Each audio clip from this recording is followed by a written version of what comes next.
السلام علیکم۔ ہمارا آج کا ٹاپک ہے حقوق العباد۔ حقوق العباد کتنا ضروری ہے ہماری انسانیت کے لیے، یہ ہم آج پڑھیں گے۔ ہم پڑھنا سٹارٹ کر دیتے ہیں۔ معاشرتی زندگی میں اگر افراد سب لوگوں کے ان کے لیے جائز حقوق ملتے رہیں تو سکون اطمینان کے ساتھ ساتھ اپنی صلاحیتیں معاشرے کی ترقی کے لیے استعمال کر سکتے ہیں۔ یعنی کہ حقوق العباد ہم لوگوں کے لیے اتنا ضروری ہے کہ اگر ہم سب انسانوں کو ان کے حقوق دیتے رہیں تو معاشرے میں کتنی خوشحالی آ سکتی ہے، ماحول کتنا خوشگوار بن سکتا ہے، جسے حسن معاشرت کہا جاتا ہے، حسن معاشرت جسے کہا جاتا ہے۔ جیسے کہ آپس میں ایک دوسرے کا حق ماننے کی روش بے چینی اور کشمکش پیدا کرتی ہے، اس سے معاشرت کا نظم بھی کرتا ہے اور تہذیبی رجحان تعمیری صلاحیتوں کو مفلوج کر دیتے ہیں۔ اللہ تعالیٰ نے اس کے بارے میں انسان کو اپنی ہدایت سے محروم نہیں رکھا، یعنی کہ اللہ تعالیٰ نے ہدایت دی ہے۔ اس نے انسانوں کے درمیان حقوقوں کو واضح تعین کر کے ان کی ادائیگی کو اپنی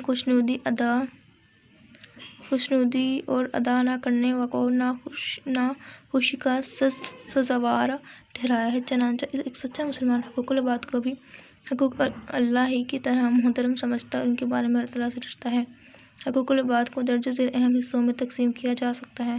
اب حقوق العباد میں ہم بہت سو کے حقوق پڑھیں گے، والدین کے حقوق، اولاد کے حقوق، اساتذہ کے حقوق، ہمسایوں کے حقوق، ان سب کے حقوق ہم پڑھیں گے آج۔ اب پہلا ہے ہمارا والدین کے حقوق۔ معاشرے میں انسان کو جن ہستیوں سے زیادہ مدد ملتی ہے وہ والدین ہیں۔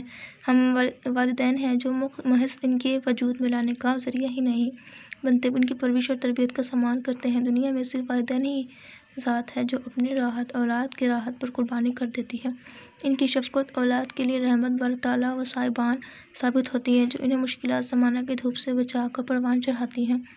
اللہ تعالیٰ کے بعد والدین ہی محور منت ہے، اس لیے اللہ تعالیٰ نے قرآن کریم میں متعدد مقامات پر اپنے بعد ان کا حق ادا کرنے کی تلقین فرمائی ہے۔ ارشاد باری تعالیٰ ہے، اور حکم کر چکا تیرا رب کہ نہ پوچھو اس کے سوائے، اور ماں باپ کے ساتھ بھلائی کرو۔ اگر پہنچ جائیں تیرے سامنے بڑھاپے کو، ایک ان میں سے یا دونوں کو، نہ کہ ان کو ہونو اور نہ جھڑک ان کو، اور کہ ان سے بات ادب کی، جھکا دے ان کے آگے کندھے، عاجزی کر نیاز مندی سے، اور کہہ اے رب ان پر رحم کر جیسا پالا انہوں نے مجھ سے۔ حضرت صلی اللہ علیہ وسلم نے ارشاد فرمایا کہ والدین کا نافرمان جنت کی خوشبو سے بھی محروم رہے گا۔ نبی صلی اللہ علیہ وسلم نے بوڑھے والدین کی خدمت پر بہت زور دیا ہے، لیکن وہ اپنی زندگی کی صلاحیتیں اور توانائیاں اولاد پر صرف کر چکے ہوتے ہیں۔ اس لیے اولاد کا فرض ہے کہ ان کے بڑھاپے کا سہارا بن کے انسان شناسی کا ثبوت دے۔ ایک بار وسلم نے صحابہ کرام کی محفل میں ارشاد فرمایا، ذلیل و خوار ہو، ذلیل و خوار ہو، ذلیل و خوار ہو۔ صحابہ کرام نے دریافت کیا، کون؟ یا اللہ، ارشاد فرمایا، اور جس نے اپنے ماں باپ کو ان میں سے کسی ایک کو بڑھاپے کی حالت میں پایا اور پھر ان کی خدمت کر کے جنت حاصل نہ کی۔ آگے آ جاتا ہے اولاد کے حقوق۔ حضرت صلی اللہ علیہ وسلم کی تشریف آوری میں سب پہلے کی تاریخ پر نظر ڈالو تو معلوم ہوگا کہ اس زمانے میں انسان کی سنگ دلی اور اس درجے کو پہنچ گئی تھی کہ وہ اپنی اولاد کو قتل کر ڈالتا تھا۔ اسلام نے انسان کے دل میں سوئے ہوئے جذبے رحم الالفت کو جگایا تو دنیا سے قتل اولاد کی سنگت لانا رسم مٹی اور اولاد کو اپنے والدین سے محبت اور شفقت کی نعمت ایک بار پھر ملی۔ قرآن کریم میں معاشرے کی دیگر برائیوں کے ساتھ قتل اولاد سے بھی ان الفاظ میں منع کیا ہے، اور نہ مار ڈالو اپنی اولاد کو مفلسی کے خوف سے۔ جیسے کہ آج کل غریب ماں باپ ہوتے ہیں، وہ اولاد کو غریبی کی وجہ سے مار ڈالتے ہیں، قتل کر دیتے ہیں، تو یہ بہت بڑا نقصان ہے۔ بے شک ان کو مارنا بڑی خطا ہے۔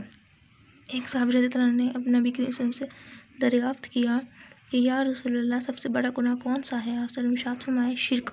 انہوں نے دریافت کیا، اس کے بعد آپ صلی اللہ علیہ وسلم نے ارشاد فرمایا، والدین کی نافرمانی۔ غرض کیا، اس کے بعد ارشاد ہوا، تم اپنی اولاد کو اس خوف سے نہ مارو کہ تمہارے کھانے میں حصہ بٹائے گی۔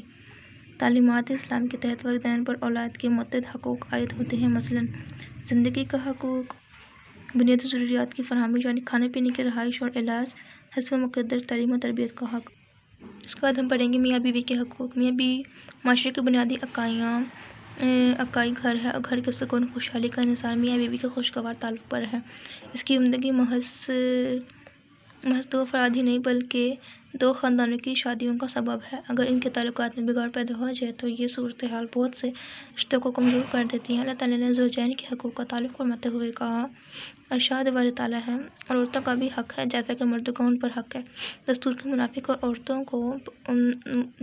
کے منافق اور مردوں کو عورتوں پر فضیلت ہے، لیکن یہ درجہ معسکر کا انتظام ایک زیادہ بہمت، حوصلہ مند اور قوی شخصیت کے سپرد کرنے کے لیے ہے۔